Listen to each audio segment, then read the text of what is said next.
Halo, Assalamualaikum warahmatullahi wabarakatuh. Perkenalkan, saya Muhammad Azlan ZM dengan NIM 22042131. Kembali lagi bertemu dengan saya.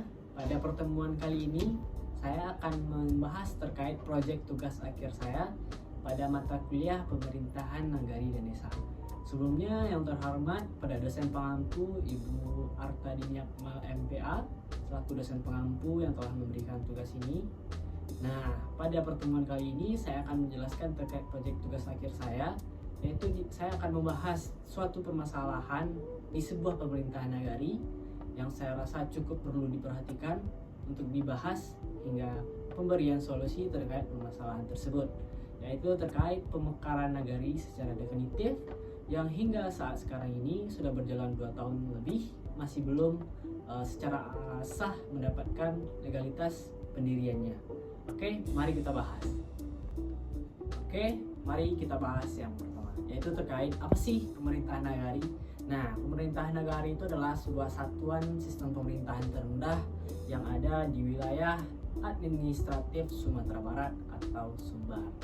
Hampir seluruh wilayah di Sumatera Barat, kabupaten kota memiliki yang namanya satuan pemerintahan terendah nagari. Namun tidak semua, ada beberapa juga yang desa. Nah, nagari ini memiliki ciri khas yang berbeda dengan satuan pemerintahan terendah di provinsi lain, yang mana itu memiliki keunikan yang lekat dengan budaya, agama, dan adat istiadat, atau dengan slogan adat basani syarak basani kitabullah. Nah, itulah yang menjadi ciri khas utama dari pemerintahan nagari. Nah, pada mata kuliah pemerintahan nagari ini kita mempelajari seluk-beluk apa aja yang ada di dalam pemerintahan nagari, karena itu adalah sebuah satuan sistem pemerintahan. Nah, lembaga yang ada itu ada LAN, kemudian ada KAN, Kerapatan Adat Nagari, kemudian ada BAMUS, Badan Musyawarah Nagari, kemudian ada lembaga pemuda, ada lembaga ibu PKK, serta lembaga-lembaga lainnya yang mendukung kerja dari wali nagari atau pemimpin pemerintahan nagari itu sendiri. Nah, permasalahan tadi saya berfokus pada terkait permasalahan pemekaran nagari. Nah, pemekaran nagari sendiri diatur dalam Undang-Undang Nomor 6 Tahun 2014 terkait desentralisasi desa dan urusan lainnya. Nah, apa sih itu pemekaran nagari? Nah, pemekaran nagari itu sendiri adalah upaya strategi kebijakan dalam akomodasi atau melengkapi efektivitas dari pelayanan yang ada di pemerintahan, sehingga perlunya pemekaran agar pelayanan tersebut dapat mencukupi jangkauan pemerintahan yang luas. Nah, itu dia terkait apa itu pemekaran. Nah, pemekaran wilayah atau pemekaran negara sendiri merupakan kebijakan pemerintah yang bertujuan untuk membentuk satuan pemerintahan yang baru, terpisah dengan pemerintahan yang lama. Nah, contohnya yaitu yang saya ambil di daerah Kabupaten Agam di Kecamatan Telatang Kamal di Nagari Kota Tengah, yang mana secara baru atau secara bahasa pemekaran terdapat nagari baru yang disebut dengan Nagari Kota Tengah Lamo atau secara definitif yang ingin memisahkan diri dari Nagari Kota Tengah Induk atau yang lamanya, dengan tujuan agar adanya pemerataan masalah administratif, kemudian peningkatan efektivitas pelayanan, serta pemerataan pembangunan.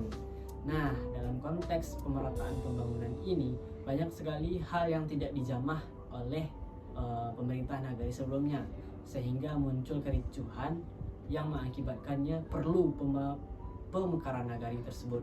Nah, permasalahannya pertama, bahwa pemekaran ini sudah lebih dari 4 tahun berjalan, namun masih belum juga ada hasil secara legalitas yang menyatakan bahwa nagari yang baru atau yang mekar ini sudah secara sah berdiri. Nah, ini menjadi permasalahan karena nagari definitif yang baru ini merasa masih diambang bahwa belum ada legalitas atau regulasi yang mengatur bahwa apakah nagari ini sah di mata hukum apa enggak, karena secara tantangannya tidak ada kejelasan dari pihak manapun terkait nagari pemekaran ini, yaitu Nagari Kota Tengah Lamo, sehingga dapat dikatakan tidak ada kejelasan legalitas apakah nagari ini benar-benar ada atau tidak tercatat baik di pemerintahan pusat ataupun di pemerintahan daerah. Nah, ada indikasi bahwa lambatnya urusan pemekaran ini karena rentetan birokrasi yang panjang, yaitu dari pemerintahan Kabupaten Agam, kemudian pemerintahan Sumatera Barat, hingga pemerintahan pusat yaitu pemerintahan dalam negeri. Nah, yang mensoroti adalah terkait tata kelola administratif, di mana diindikasi banyaknya kurang dokumen sehingga pemekaran ini tidak kunjung rampung atau tidak kunjung selesai.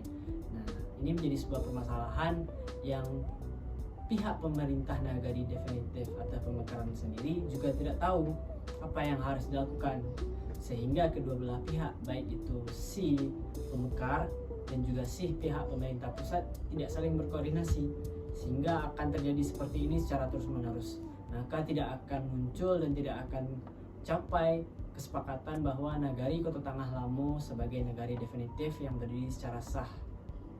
Oke. Wilayah yang saya pilih yaitu wilayah Selatan Kamang di Kabupaten Agam ini merupakan salah satu wilayah administratif yang sangat luas dengan jumlah penduduk yang juga cukup luas.